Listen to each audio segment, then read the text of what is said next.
एक recently video viral होत आहे. त्यामध्ये हायकोर्टाचे जज त्या महिलेला म्हणत आहेत की तुम्हाला तुमच्या पतीसोबत राहायचे असेल तर राहा किंवा नका राहू. हे कशाच्या आधारे म्हणत आहेत तर ती पत्नीचं असं म्हणणं आहे की हा माझी अपेक्षा पूर्ण करत नाही, हाऊसमोज करत नाही, माझ्या ज्या मागण्या आहेत त्या पूर्ण करत नाही.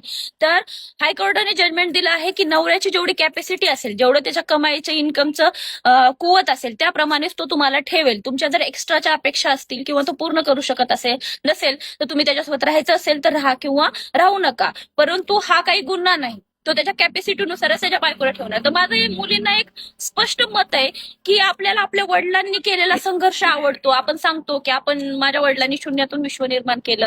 मग जर आपलं पती शून्यातून विश्व निर्माण करत असेल तर तुम्हाला त्या गोष्टीचा काय प्रॉब्लेम आहे? तुम्ही त्याला का साथ देऊ शकत नाही?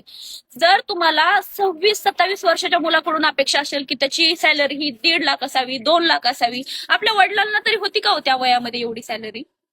त्यामुळं हा विचार करा. मुलांवर पण एवढं मानसिक प्रेशर आणू नका. रिसेंटली 2 दिवसापूर्वी आपण इंस्टाग्रामवर सर्वांनी व्हिडिओ पाहिला असेल. एका मुलाने ऑनलाईन व्हिडिओ रेकॉर्ड करून आत्महत्या केली आहे, कारण पत्नीनं चुकीची हॅरासमेंटची केस त्याच्यावर फाईल केली होती.